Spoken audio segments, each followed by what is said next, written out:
Hej og velkommen til Grænseoverskriderne. I denne her video over de næste par minutter, der vil vi fortælle lidt om, hvad vi synes er de vigtigste adskillelsespunkter mellem universiteterne i udlandet. Dengang, da vi selv ansøgte, der lavede vi en hel masse research, og vi fik en hel masse information om de forskellige universiteterne.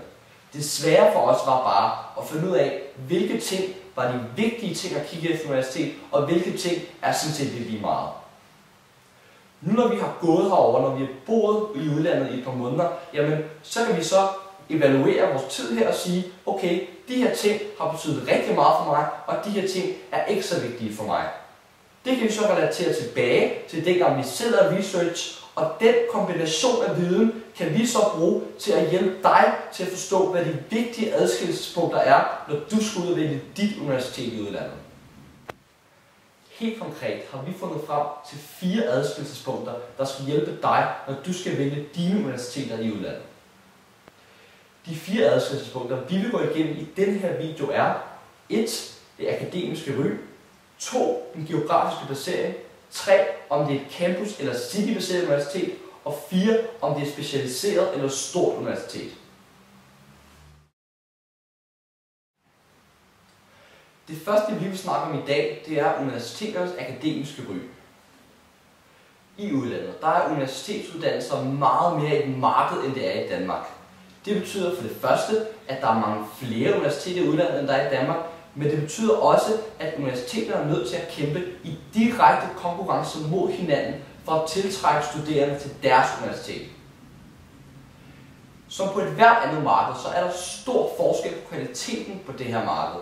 Det betyder helt konkret, at du faktisk finder nogle universiteter, der går for at være rigtig, rigtig gode, og du finder nogle universiteter, der går for at være rigtig, rigtig dårlige. Helt konkret betyder det også, at når en arbejdsgiver i udlandet skal vurdere dig, efter du har taget din uddannelse, så kigger de på, hvilket universitet har du læst på, når de skal vurdere, om du er god nok til et helt specifikt job. Derfor er der god grund til at overveje det akademiske ry, før du vælger dine universiteter. Hvordan finder du så ud af, hvilke universiteter, der er gode, og hvilke universiteter, der er dårlige? Der findes faktisk nogle helt specifikke værktøjer, der hjælper dig med lige netop dem. Det hedder ranglister, og de er udgivet af forskellige aviser fra rundt omkring i verden, der er baseret på nogle helt specifikke kriterier. Der findes for det første de overordnede ranglister, som rangerer universiteterne helt overordnet set mod hinanden, men der findes også specifikke ranglister for specifikke fag.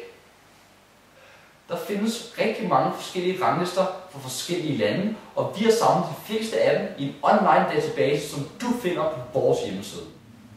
Det er dog vigtigt at huske på, at ranglisterne er baseret på nogle kriterier, der er blevet valgt af aviserne. Derfor giver ranglisterne ikke nødvendigvis et helt præcist billede af, hvor universiteterne ligger i forhold til hinanden.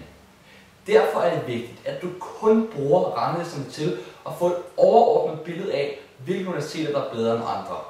Ligger et universitet et par pladser bedre end et andet universitet, så er det ikke nogen grund til at vælge det universitet frem for det andet.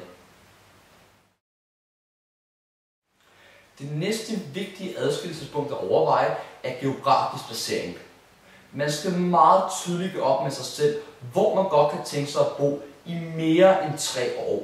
For eksempel så er vi begge to fra København, og der var ingen af os, der kunne tænke os at bo uden for en storby, så vi ansøgte kun til universiteter i London. Det er også vigtigt at anerkende, at det ikke er altid, at universitetet ligger i den by, de har i navnet. For eksempel så ligger Royal Holloway University of London et godt stykke ude for London. Et godt tip her er at bruge Google Maps til at finde ud af helt præcis, hvor universitetet det ligger henne. Det er også vigtigt at anerkende, at der typisk er mange flere internationale studerende i de store byer end ude på landet. Helt præcise tal på dette finder du på de forskellige universiteters hjemmesider. Det tredje adskillelsespunkt relaterer til, hvordan universitetets bygninger ligger i forhold til hinanden. Der er overordnet set 2 forskellige typer, vi vil kigge på i dag. For det første så har vi et campusbaseret universitet.